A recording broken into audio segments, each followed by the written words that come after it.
মহান আল্লাহ তাআলার কাছে আমি শুকরিয়া জ্ঞাপন করছি। বৈষম্য বিরোধী ছাত্র আন্দোলনের মাধ্যমে, ছাত্র জনতার আন্দোলনের মাধ্যমে আমরা এক নতুন বাংলাদেশ পেয়েছি। আমাদের সকলকে ঐক্যবদ্ধভাবে এই নতুন বাংলাদেশ বিনির্মাণে কাজ করতে হবে। এই আন্দোলনের ছাত্র, সাধারণ মানুষ শহীদ হয়েছেন। এছাড়া কর্তব্য পালন করতে গিয়ে অনেক পুলিশ সদস্য প্রাণ দিয়েছেন। আমি তাদের সকলের বিদেহী আত্মার মাগফিরাত কামনা করছি। তাদের সন্তপ্ত পরিবারের সদস্যদের প্রতি জানাচ্ছি গভীর সমবেদনা। যারা আহত হয়েছেন তাদের দ্রুত সুস্থতা কামনা করছি। এই আন্দোলনের সময় ফ্যাসিবাদী সরকারের স্বার্থ রক্ষায় তাদের নির্দেশে পুলিশের কতিপয় সদস্য বাড়াবাড়ি করেছে এবং আইন ভঙ্গ করেছে, এতে কোনো সন্দেহ নেই। তবে অনেক নিরপরাধ পুলিশ সদস্য নিহত হয়েছেন। প্রতিটি হত্যাকাণ্ডই নিন্দনীয়। আমি পুলিশ বাহিনীর পক্ষ থেকে প্রতিটি শহীদ পরিবারের কাছে আন্তরিক দুঃখ প্রকাশ করছি এবং ক্ষমা প্রার্থনা করছি। প্রিয় সাংবাদিক বৃন্দ, আমাদের পুলিশের অন্যতম প্রধান দায়িত্ব সংবিধানের বিধৃত মৌলিক অধিকার, অর্থাৎ বেঁচে থাকার অধিকার, সম্পত্তির অধিকার, সমাবেশের অধিকার ইত্যাদি রক্ষা করা। মাঠ পর্যায়ে আদালতের পক্ষে এই রক্ষার কাজটা পুলিশই করে থাকে। এই বাহিনীর সদস্যরা দেশের সকল সময় সর্বোচ্চ আন্তরিকতা, নিষ্ঠা ও পেশাদারিত্বের সাথে দায়িত্ব পালন করার চেষ্টা করে আসছেন। আমরা আমাদের উপর অর্পিত আইনি দায়িত্ব পালনে প্রতিশ্রুতিবদ্ধ। প্রিয় বন্ধুগণ, আপনারা জানেন 5ই আগস্টের পর বাংলাদেশ পুলিশ এক বিশাল চ্যালেঞ্জের সম্মুখীন হয়েছে। পুলিশের জীবন ও সম্পত্তিরও ক্ষয়ক্ষতি হয়েছে। তবে দেশবাসীর প্রত্যাশায় এবং সহযোগিতায় এবং সরকারেরও সহযোগিতায় ধীরে ধীরে বাংলাদেশ পুলিশের অপারেশনাল কার্যক্রমে আমরা গতিশীলতা নিয়ে আসার চেষ্টা করছি।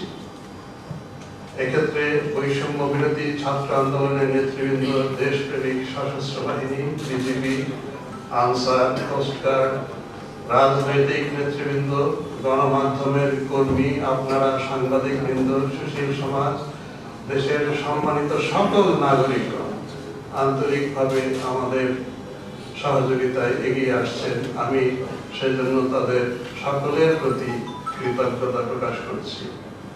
আপনাদের মাধ্যমে পুলিশ সকল সদস্যের প্রতি আমার আহ্বান, একটি সুশৃঙ্খল বাহিনীর সদস্য হিসাবে যথাযথভাবে নিজ নিজ দায়িত্ব পালনে আপনারা নিয়োজিত থাকুন। আপনাদের পেশাগত নিরাপত্তা ও সার্বিক কল্যাণ নিশ্চিত করা আমাদের পবিত্র দায়িত্ব। প্রিয় উপস্থিতি, আমার আরেকটা প্রধান দায়িত্ব হবে দেশের আইন শৃঙ্খলা পরিস্থিতির উন্নয়ন। সমাজকে একটা স্থিতাবস্থায় এনে একটি অবাধ, নিরপেক্ষ ও সুষ্ঠু নির্বাচনের পরিবেশ তৈরি করা। এই লক্ষ্য অর্জনে আমি আপনাদের সকলের সার্বিক সহযোগিতা কামনা করছি। এ সকল উদ্দেশ্য সাধনের জন্য পুলিশ সদস্যদের মনোবল ফিরিয়ে এনে তাদের আত্মবিশ্বাস জাগ্রত করার লক্ষ্যে আমরা সর্বতভাবে সচেষ্ট আছি। দেশের জনগণের সমর্থন এবং সহযোগিতা ছাড়া পুলিশের একার পক্ষে বর্তমান পরিস্থিতি থেকে উত্তরণ করা দুরূহ। অপরাধ দমন এবং আইন শৃঙ্খলা রক্ষায় আমি সবিনয়ে দেশের জনগণের আন্তরিক সহযোগিতা প্রত্যাশা করছি। আমি বিশ্বাস করি পুলিশ সদস্যদেরকে তাদের কার্যক্রমের মাধ্যমেই জনগণের আস্থা অর্জন করতে হবে। এজন্য জনগণের সাথে বিনয়ী আচরণ করতে হবে। পুলিশের কাছে আইনি সেবা নিতে আসা জনগণ তাদের সেবা তাদেরকে সেবা প্রদানে আন্তরিকতা ও নিষ্ঠার সাথে দায়িত্ব পালন করতে হবে। অপরাধ সংগঠিত হলে প্রযোজ্য ক্ষেত্রে পুলিশ বাহিনীর দায়িত্ব হচ্ছে তল্লাশি করা, মালামাল জব্দ করা, অপরাধীকে গ্রেফতার করে আদালতে সুপর্দ করা। বাংলাদেশ পুলিশের উপরে অর্পিত আইনি দায়িত্ব আমরা যথাযথ পালনে সচেষ্ট থাকি। আপনারা জানেন, বর্তমান সরকার রাষ্ট্রের বিভিন্ন ক্ষেত্রে সংস্কারের পাশাপাশি পুলিশ সংস্কারের উদ্যোগ গ্রহণ করেছে। পুলিশ সংস্কার কমিশনের প্রণীতব্য সুপারিশ বাস্তবায়নের ফলে আমাদের এই প্রতিষ্ঠান সত্যিকার অর্থে জনবান্ধব হয়ে উঠবে বলে আমার বিশ্বাস।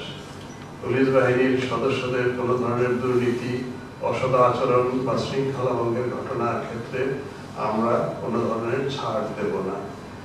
এ ধরনের অভিযোগ প্রমাণিত হলে দায় ব্যক্তির বিরুদ্ধে বিভাগীয় এবং আইনি ব্যবস্থা গ্রহণ করা হবে। ছাত্র জনতার অভ্যুত্থানের ফলে দেশে ইতিবাচক পরিবর্তনের যে সুযোগ তৈরি হয়েছে তা কাজে লাগাতে আমরা সচেষ্ট থাকব। পারস্পরিক সৌহার্দ্য, সম্প্রীতি ও ভ্রাতৃত্ববোধে উজ্জীবিত হয়ে আমরা সকলে মিলেমিশে একযোগে কাজ করে আমাদের প্রিয় মাতৃভূমিকে উন্নয়ন ও সমৃদ্ধির পথে এগিয়ে নিয়ে যাব বলে আমাদের প্রতিজ্ঞা।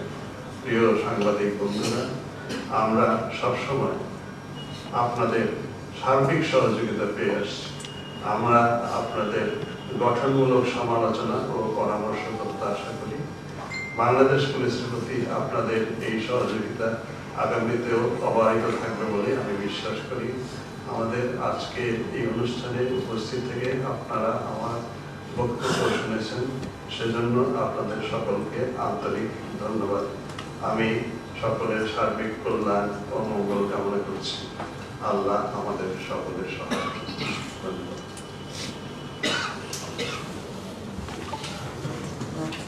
অসংখ্য ধন্যবাদ স্যার। আপনাদের পক্ষ থেকে যদি কোনো প্রশ্ন থাকে আমরা অনুরোধ জানাবো একজন একজন করে।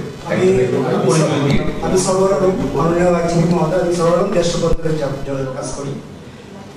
কিছুদিন আগে একটা পুলিশ সংস্কার নিয়ে যে একটা জনমত জরিপ হয়েছিল, সেই জরিপে উল্লেখ করেছে রাজনৈতিক দলমুক্ত পুলিশ, ডায়েরি মামলা, মিথ্যা মামলা, যত অনৈতিক পুলিশের যে সাবজেক্টগুলো উঠে এসেছে, যদি সংস্কার এই জিনিসগুলো বাস্তবায়ন হয়, আপনি আইনজীবী মহোদয় হিসাবে বাংলাদেশ পুলিশের এই জিনিসগুলোকে বাস্তবায়ন করতে পারবেন কিনা?